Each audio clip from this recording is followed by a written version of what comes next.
might not know who I am. I'm sure you've heard my name somewhere around. I'm Rex Speed. I was appointed chairman of this advisory committee. And just to let you all know, your checks will be in the mail for your volunteer on this board. So if we could get started, I think the best thing to do is go around and introduce ourselves. Again, I'm Rex Speed, I'm the Champion Township Trustee, and I also worked at Sanitary Engineers for 32 years, the last 8 of those years as executive. My name is Matt Blair. I'm the senior partner at Blair and Littell, but I also serve as the sanitary attorney here. I've been with the county for 20 years. I've been at the sanitary engineer's office as a legal counsel for about 7 years. Charlie Hagan, Southern Township. I'm Stephen Gerberry from Weathersfield Township. I'm just pinch hitting tonight for Rich Harkins. He's on vacation. Bill Coletta, I'm from Hubbard Township. Jeff Tucker, Braceville Township. Brian Yoho, Warren Township. Bob McBride, Passaic Township. Oh, I'm Gary Newbrow, sanitary engineer. Everybody, Trumbull County. Ron Watson, water superintendent for Trumbull. I'm Bob Myrano. I sent you all the emails. I'm the controller for sanitary engineers. Dan Suttles, Brookwood Township. Bill Pay, Miami Township. Shirley McIntosh, the mayor of the village of West Farmington for 10 years, where I've managed a public water system and built a public sewer system. And we're in the process of building a waste receiving station on our new public sewer system. Devin Stanley, Liberty Township. Okay, does anybody need an explanation how we got here to this point? Because it started in a meeting in Allen Township where rates were going to be going back to sanitary engineers. And we had a meeting there with the commissioners and others. Through conversation, I brought up that in the Northeast Ohio Regional Water, whenever there was a rate increase, they had a panel of 7 or 8 trustees that reviewed all the data involved with the increases. And it was up to that panel to vote yea or nay, majority yea or nay, in the passage of water. So, commissioners thought that would be a good idea, that we would create a panel, advisory panel to just oversee some of the things that go into the water rate calculations and the increases. I can't tell you this, again, I was executive director of this for 3 years. And it's just like the township government.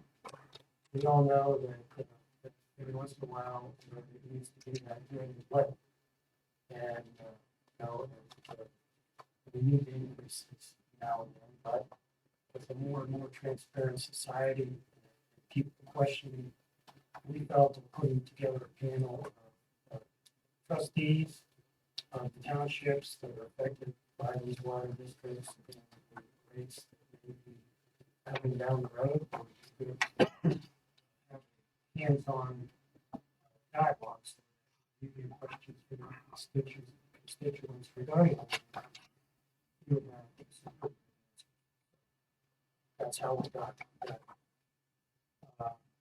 Also, this first meeting, I felt that it was important to have the sanitary engineers make a presentation that gives trustees that may not know what all goes into determination of rates, give you a little background. There's mandates, bulk water purchases, et cetera, and all that rates. So I think I could turn it over to the sanitary engineers to have that presentation. All right. I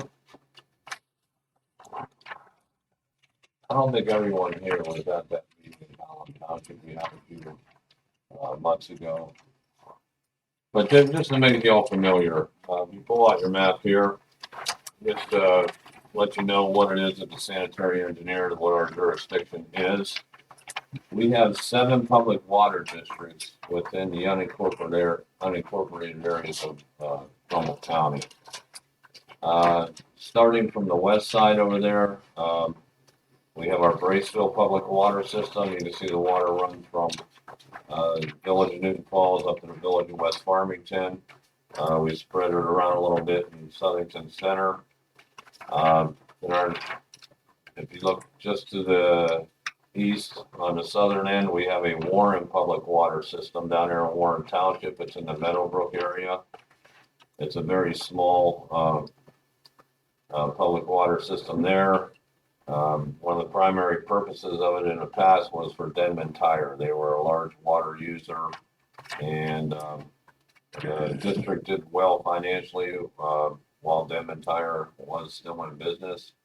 But since they have ceased to exist, it's been a financial struggle for that Warren Township Water District. You go to the north and we have the Champion Bezetta District, that's in orange. Come over to the east and a little bit south, you'll see the Mosquito Creek Water District, that's fed by the city of Warren. And it's that Raglan Avenue neighborhood, hemmed in by North River Road and 46. But then you go immediately to the east of that, and that's when you see our Holland water system there. And that's in that like a teal color. Then you get to the sky blue, and that's the Southeast Water District, which actually has 3 sub-districts. The one in teal blue is the Ford Township sub-district, which is part of the Southeast. Go over to the right, you got the Brookfield water system, and then there's another small Hubbard Township water system. And those 3 sub-districts make up the Southeast Water District. And if you go right to the southern part of the map, we also have Mineral Ridge out there. So those are our 7 public water systems. We have financially combined them into what's called the Trumbull County Combined Water District now. So that we have a constant rate across all 7 districts.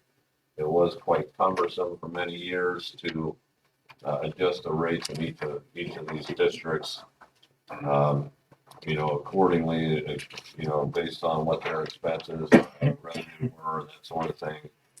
And it would have made the smaller districts have a rate that is extremely high. Some of the lower districts maybe not as high. But anyway, within the past year, we have combined these financially into what's called the Combined Water District. Right now, the city of Newton Falls is feeding the Braceville system, but there is a project that's under construction now to extend a water line out of the Champion District out State Road and 305 and connect this Braceville district with the Champion Bezetta district here.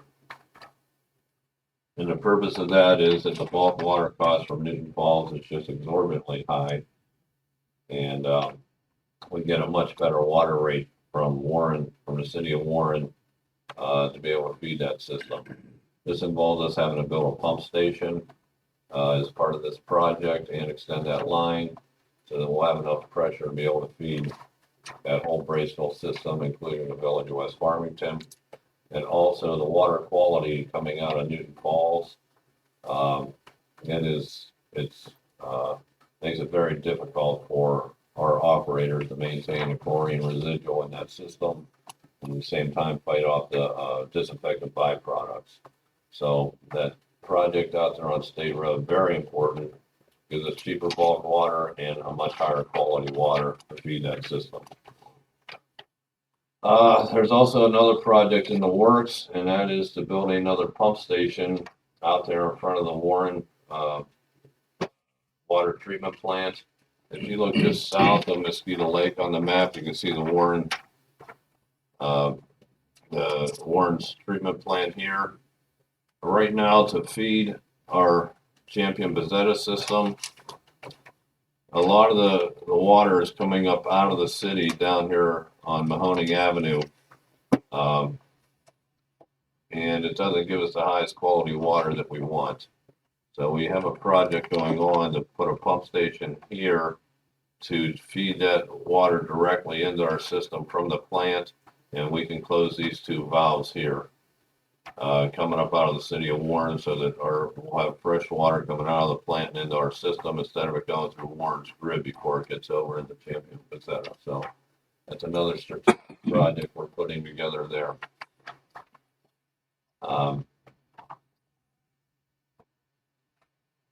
That's pretty much the game. Oh, there's another problem that we're having in Mineral Ridge. Right now, the city of Niles, it does supply the majority of the Mineral Ridge district, but Youngstown does supply, I want to say, 25%. About 25. About 25% of the bulk water there, and Youngstown's water is exorbitantly expensive. What's the bulk water right there, Bob? I want to say, yeah, it's much higher than anybody else. Youngstown is 949. Yeah, 949. They're about the same as what Newton Falls is. So we're trying to close that bulk water valve coming out of the city of Youngstown and supply that Mineral Ridge district with all water from Niles, which is much cheaper.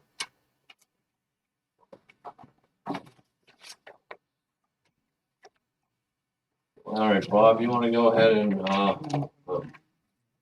brief them on your pamphlet here?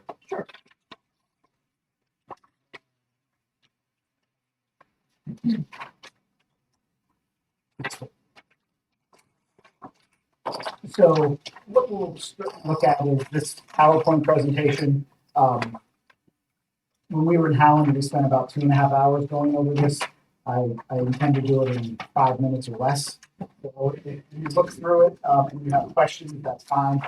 But this is from March 31st, and I mean, at this point, this was put out to show the need for a rate increase, which the commissioners already increased the rate. But this is kind of a history of how we got to where we are. And so I'll just kind of flip through pretty quick. At first page, we give the background on our department. We basically service 11,691 accounts, which is about 26,000 people in Trumbull County. It had the current rates over there, and you can see it. It went from as low as 686 in Howland to 953. I'm sorry, 956 in Mosquito Creek. Right now, everybody is currently at 1175. My initial request to the commissioners was at 1250, and then we managed to lower it down to $12, and ultimately they settled on 1175. Next page is the history of the last rate increase before 2025 was passed in 2011. 2015 was the last year per the 2011 resolution where rates were actually increased. We did a rate study, it was completed in 2021 with rate increases that should have been started in 2022. Gary had sent down a agenda item for the commissioners at that time, and it never made it to the meeting. It just was died for the lack of it. So in 2023, instead of increasing rates, it was determined that all 9 water funds for the 7 districts were combined into a single fund. Last year in 2024, the water fund lost $1.1 million. And it was $1 million year-over-year increase in our bulk water cost. So this year we had expected our bulk water to increase an additional $476,000. What bulk water means to everybody is Trumbull County, we don't own a water treatment plant. I mean, we buy all of our water. So the city of Warren, they own their own treatment plant.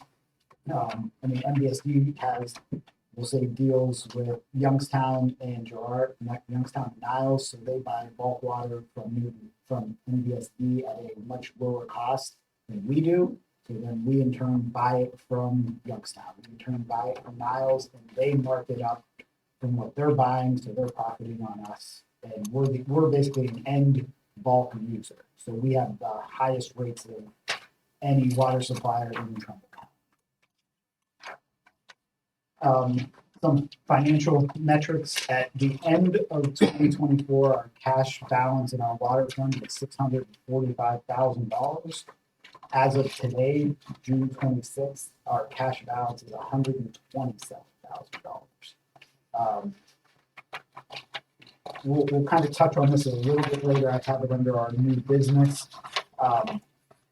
If you operate with basically 3 months of reserve, I mean, which is a fairly conservative, you should be somewhere between 3 and 6 months of operating. And if we're at about $8 million of expense for a year, we should have about $2.5 million in reserve. And we have 127,000. The historical performance of the water funds are here. You can see in 2015, 16, 17, and 18, we were operating at a little bit of a gain. Starting in 2019, we started losing money, and we kept losing. The line of the current forecast is no longer an accurate statement because it's what it is. There's always talk about one district over another district performing well. This chart that's kind of over to the right, you can see the amounts. Basically, the Mosquito Creek District is the only district that was in the black from 2019 to 2024. Every other district lost money. If you were to say, Warren Township only lost 46,000, Warren Township is significantly smaller than our Southeast district. So it's not a per unit loss. Every district that won lost money. I included a pie chart with our 2015 expenses, and the green is our bulk water cost. And in 2015, it was 3.1 million, and it was about 51% of our budget. Our we call it payroll and administrative shares. It's basically where we transfer money from the water and sewer funds to pay management costs, the cost of this building. It is not a direct water supply cost, but someone has to pay the get or ED. So this portion was our administrative cost was 29%, and it was 1.7 million in 2015. Flip it over to 2024, our bulk water cost was now 59% of our budget, and it was at 4.9 million. So it went up 1.8 million in 9 years, and our payroll